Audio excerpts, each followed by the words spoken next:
everyone, Zeena with VerticAlign Posture Coaching. I'm really excited. I have Chris Kusoff in the studio today, and he's with the Egoscue method of Orange County, and he is my posture mentor. And I brought him in because I want you guys to learn from him just like I love to learn from him.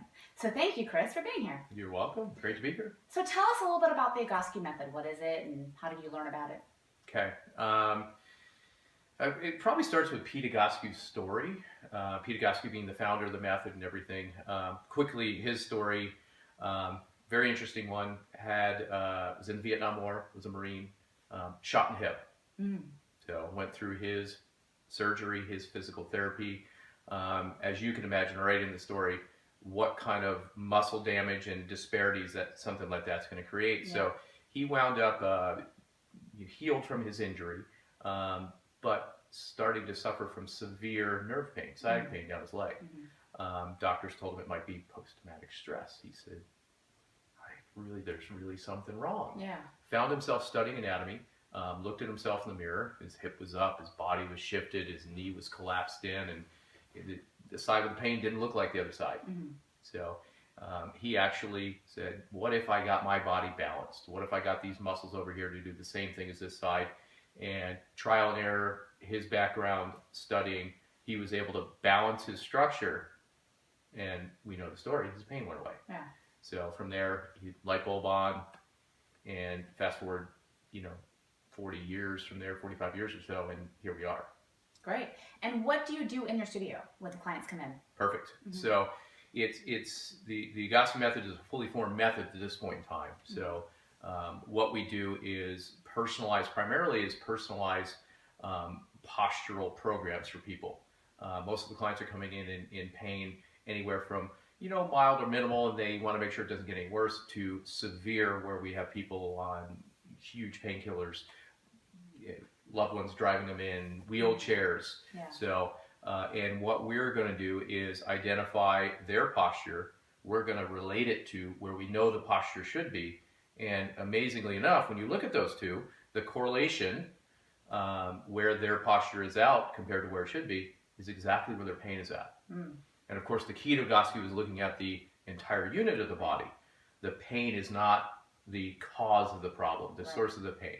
So we look beyond and develop a set of exercises to gently realign that body and, of course, get to a symptom-free period. Great. And they come into the studio, to your studio, how often usually? It depends on the person. Yeah. It's a minimum of once a week that we're going to see somebody. Lately, we've been seeing people with a little bit more severe, a little bit more often. Accountability can be a key factor with this. We're requiring everybody to go home and do this stuff at home every day. Keeping the people in high levels of pain close, making sure they're getting everything in perfect, slight modifications of the menu. I might have somebody in 3 days a week, but usually once or twice initially when they're starting out. Okay. And how long does it take before they see results? It varies from person to person. Let me see. I've had some recent people in there with some, some really miraculous stuff in a couple weeks. Back pain relief. I've got a current client in there. He's 6'5". He's now down to probably 5'11". His body is so hunched forward. Oh, wow. 3 days a week he's in there seeing us. 2 hours a day doing his stuff. He can now stand completely erect, pain-free for only a few minutes. But we've been at it for about 3 weeks. Okay, so that's not bad. So he should make some progress. We're talking a spine that doctors don't want to operate on. Yeah. So he said, we won't even operate, so you better go find another option. Wow. So yeah, and that guy's probably 3 or 4 more months out of several hours a day. But that's an extreme case. Yeah. Extreme. So in your opinion, what do you think is the biggest postural problem in our society today? Probably all the stuff we talk about. Yeah. We geek out. We geek out a lot about posture. Is what I do. It's basically what we're doing here. There's far too much of it. Of course, we're making it look really great. Yes. Look at us. And but the sitting is one of the biggest issues we see. It's not one of those noxious things that it's starting to get a lot more publicity. It doesn't really hurt that much, but the compounding interest, so to speak, of sitting day in, day out, driving to work and sitting at home and sitting in a bad position, and as well as I do, the impact it has on the posture.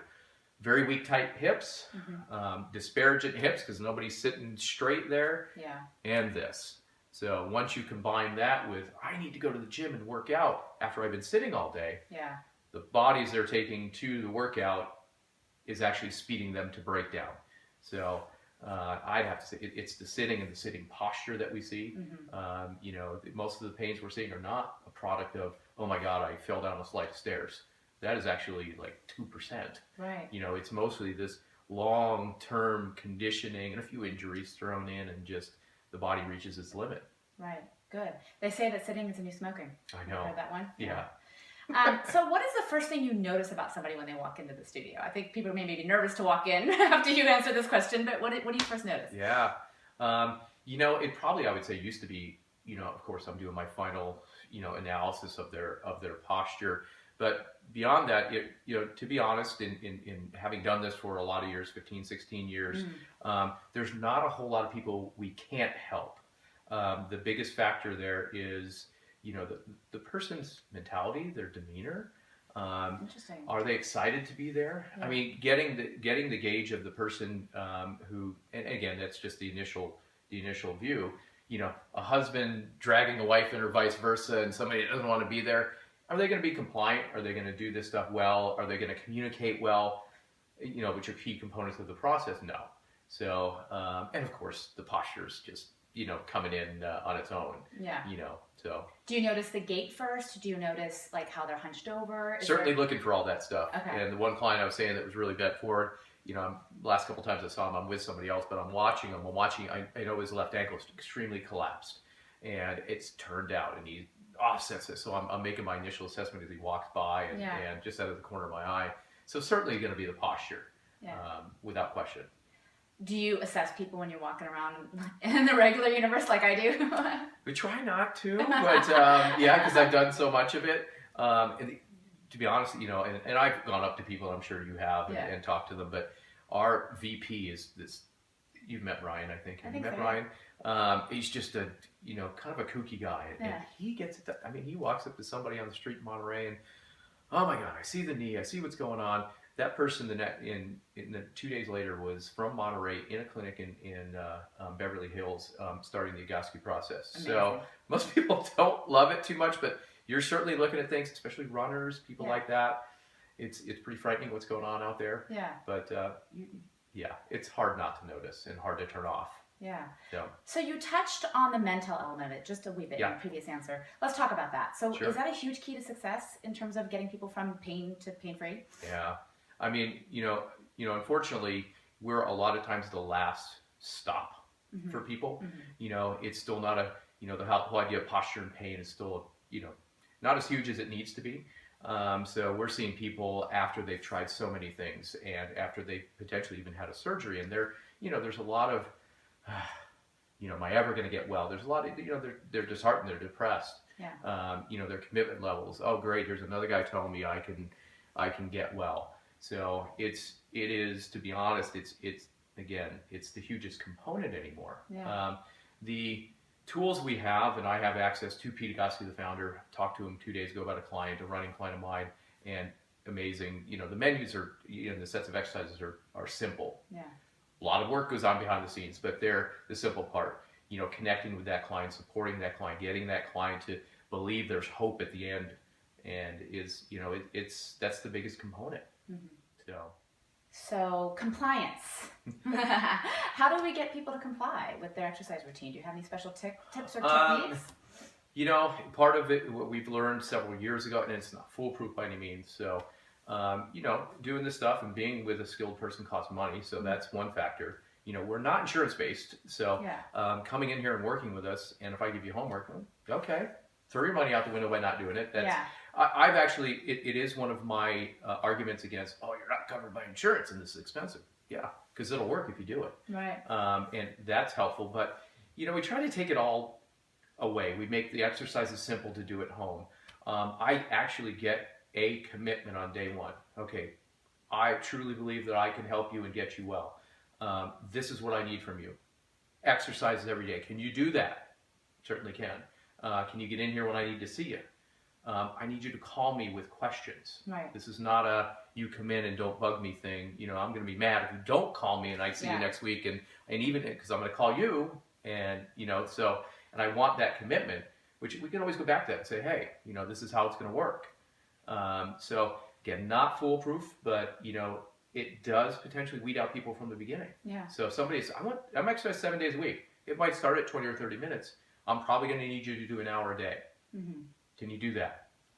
And, generally it's a, movement forward. They see the apple at the end and, I'm believing I can help them. So we have pretty good compliance. We also invite every one of our clients to come in as often as they want to do their stuff there. Mm-hmm. I left and there was one of our clients comes in 5 days a week. Yeah. Does his stuff there 2 hours a day, degenerative hip. He's probably in 4 months, probably the worst one I've seen in a long time. It's probably 50 or 60% better. And he's doing 2 hours a day. And we, in a nice way, beat the heck out of him. Yeah. And, he's doing great and it's fantastic. And he has a tendency to screw up on his exercises. Yeah. So we take a little bit of time, we fix them, and, so it doesn't happen as much as we'd like, but that's another factor as well. Well, it's helpful to have them in front of you because you can correct them right there on the spot and make sure. True, and we can motivate. Yeah. And we can, give them a high five, and it's we try to keep a good energy in there. So it's a place, we want it to be a place where people want to come. Yeah. Not a dreary type place. It's a place where there's some fun going on there, and people are getting well, and it's a neat place to hang out. Great. So let's say someone goes through the program with you. Yeah. 4 or 5 months later, they're pain free. What do you recommend for them moving forward? Exercise program, a gym, workout? So it all depends on what they're interested in. Mm-hmm. As you know, we're trying to find something. Our best plan for getting someone to be active is finding something they really enjoy. Yeah. From there, the idea is that with the Egoscue body we've created, with the alignment, with the lack of pain, with the tools they have to keep themselves in alignment, Right. what activities aren't going to be good? Mm-hmm. Well, golfing, a lot of tennis, whatever. But most activities are going to be good.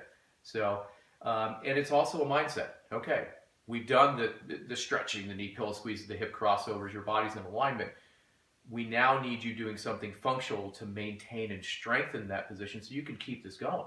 Mm-hmm. I want you skiing when you're 90. So helping them find that path. Of course, you've been a tool, and we've the people that like to be inside and like to be monitored. This is one of our best places we try and send people. But it can be anything.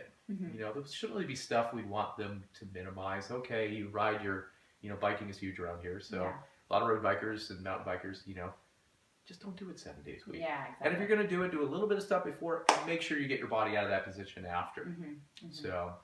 That's great. I like how you said help them find something that they like, because you're right. If they like it, they will continue to do it. Yeah. Okay, if you had one exercise or stretch that you could give someone to do a day every day, anybody out there, to combat the whole sitting posture thing, what would it be? What do you think it would be? Oh, some sort of upper body chest stretch is what I would give. So my mind goes to what is something that's going to be enticing to people that's also going to kind of sneak in a lot of good work, and probably like a static back. Yeah. So laying down on the floor, scoot your butt into your couch, put your legs up, and just lay there, and let your whole spine settle into the floor. Let gravity start to work for you, and it's pretty amazing. It's pretty addictive. You might feel stiff and achy and like, wow, you'll feel like a turtle on its back until things start to settle and release just laying on the floor. And suddenly you haven't done a lot of work, but you've impacted your posture tremendously. And then suddenly, okay, do something else. But it's easy. Anybody can do it. You can do it, I guess, almost anywhere. Yeah. I mean, I've done it camping, I've done it. Hotel rooms. Airports. Yeah. Wow, airports. You've got to be okay with the cooties, I suppose. Yeah, on the floor. The clean airports. Yeah. So, yeah.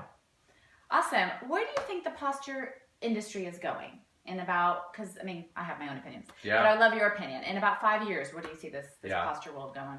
Well, I think as we were talking earlier, there, some of the big entities out there. Peter Egoscue, the founder, had he was the keynote speaker for, I don't know the initials, but they were orthopedic surgeons, and they brought him as a keynote speaker. We have a Stanford study that's studying posture and pain at Egoscue. So as they realize that surgeries are not as effective, they're long-term not effective, they're not real solutions, the medications are overboard, you know, we're going to see it's a lot more mainstream. We're going to see people adopting this, which they already are. You know, there's a lot of physical therapists that are taking outside courses in FMS type stuff, functional movement screen, and, you know, even Egoscue. The number one people we have going through our universities are other fitness people, but also physical therapists and things. So, you know, very much getting into the, you know, the pain world, and much more so than we already are, offering people permanent solutions for, you know, the problems, and, you know, more effective solutions. So, I mean, and we've seen it even, I mean, what, the 2 or 3 years we've known each other, it's more of a buzzword out there now. There's articles every week. There's, you know, more people, you know, talking about it. So now there's lots of cool stuff on the horizon. I always tell people the first way to solve your posture problem is to become aware, is to create awareness. And what I love that's happening in the industry is that people are becoming more aware. Totally. Yeah. Well, thank you so much for being here, Chris. I really appreciate your time. I'll be sure to include your contact information on the blog so that people can get a hold of you if they want to come in and check out what it is you do. Thank you guys for tuning in.